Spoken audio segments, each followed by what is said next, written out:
And thankfully, Bridgette, we have access to a whole bunch of foreign exchange price data, and we can look at the effects of all these talks and what people are pricing in going into the new year and the Trump presidency. You put this stuff together. Why don't you dive into some of the proposals or just what's in the water here? Yeah, so I've found this very interesting for the last several weeks because I feel like it's very sensational in the media right now about these tariffs, specifically because I think, he did say his aim out of this is for it to replace federal income tax in the future, which I'll get into that a little bit more later. But his plan in generally, and again, this has not specifically, we're waiting, he's not in office yet, but he's proposed a universal tariff of around 10 to 20% on every import.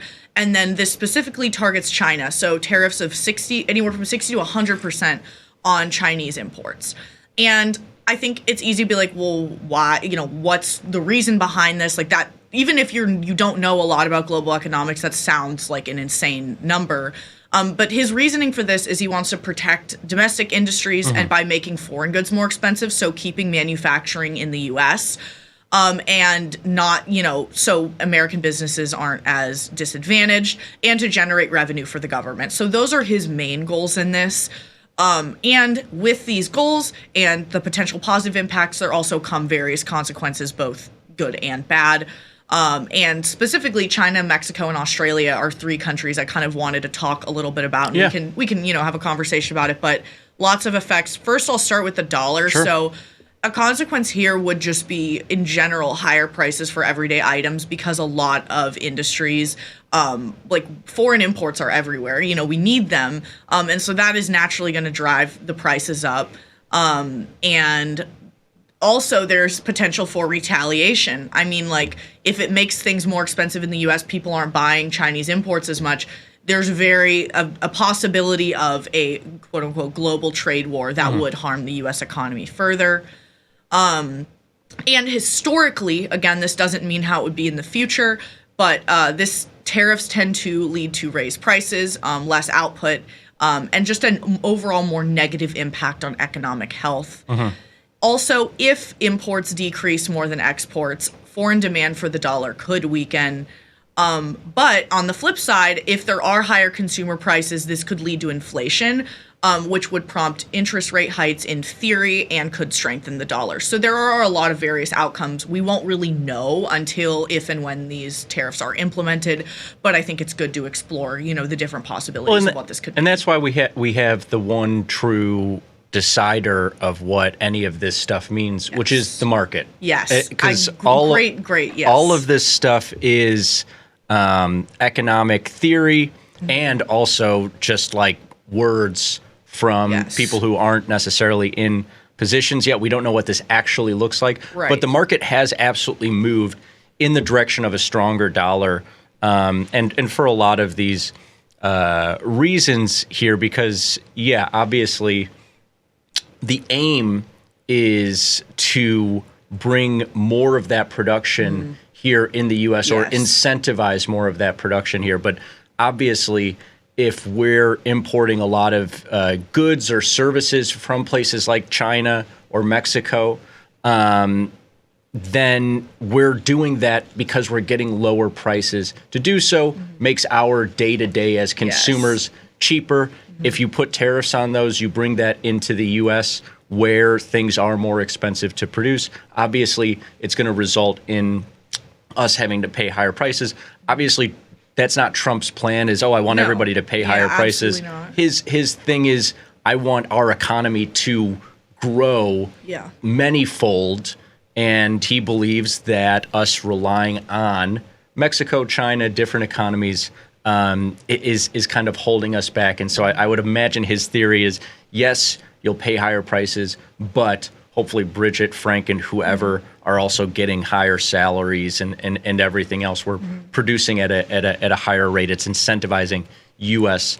Production. But here, the China piece, and I want you to go quick hitters through these economies because I want to get to the price chart because you'll see the effect in the platform in US dollar prices compared to all of these regions' currencies. But here's China, where it seems the most extreme. Yeah, and I also agree, Frank, you make a great point. Another thing I think is people in the media, whoever they, no matter how experienced they are, like, people are going to give sensational opinions or be like, it can be easy for things to be sensationalized about what the consequences we have no will clue. be. So we just have to wait and see. Yeah.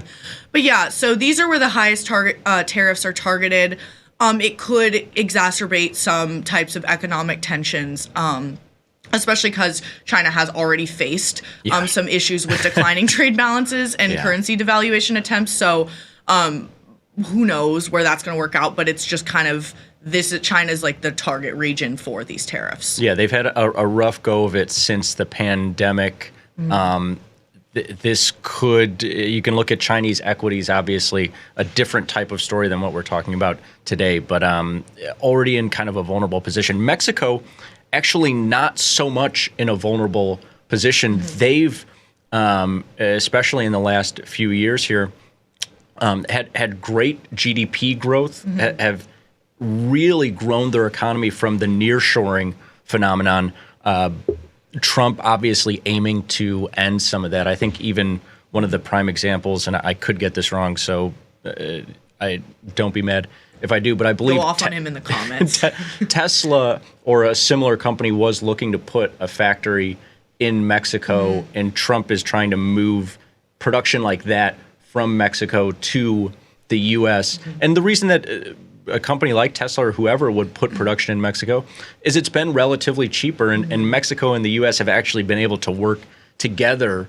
It's been a little bit of a rising tide lifts all ships the last couple of years, as obviously their GDP and our GDP growth in the U.S. have both been good.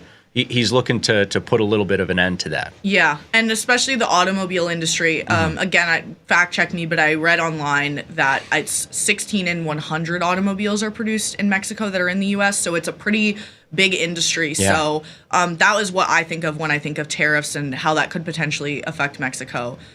So yeah. Huge piece there. In Australia, I don't know that much about this, so tell us what's going on. Yeah, so I wanted to include this more just as a point to show how, even if it's not as directly correlated with as direct to the U.S. in terms of trade partners, it still can be affected. So we look at China, and Australia being a significant trade partner with China, it could experience indirect effects from any type of trade issues or trade deficit.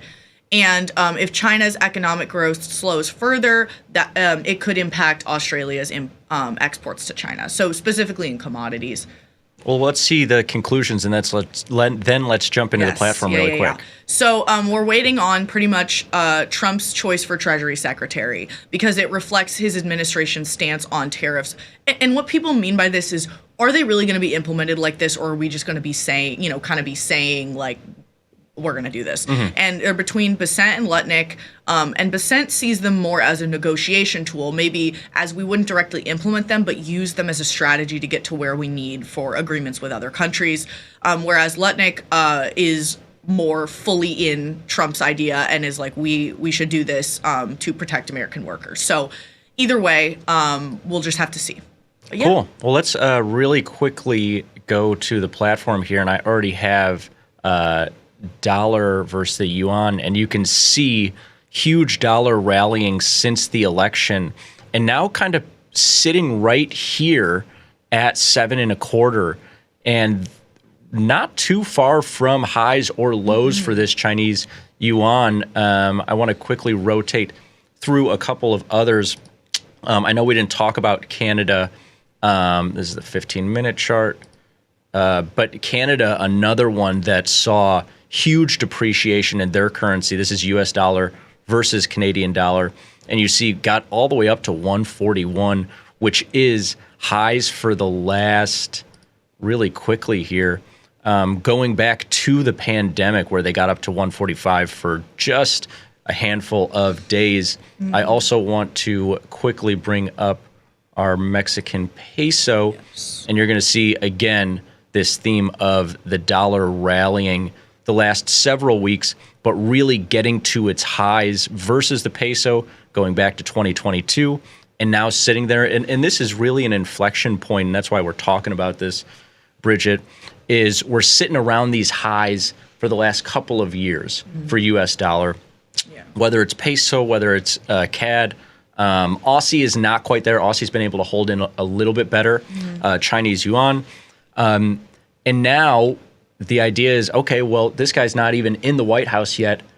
Let's see what this looks like. To your point, if it is one of those kind of like, oh, we're, talking this big game, but we'll settle on something that's a little bit more practical. Yeah. Maybe the dollar gives back some ground over the next several months. If he comes in and is very, meticulous and very firm in his stance on, these 60 to 100% tariffs for China and, 10 to 20 to 30% for different places like Mexico or whatever, you could see a continuation of this move because obviously there's more room to run when you get outside of the last couple of years. But either way, great research by you, Bridgette. Really appreciate you jumping on. Yeah. That'll do it for today's episode of Forex Focus. Thanks for watching.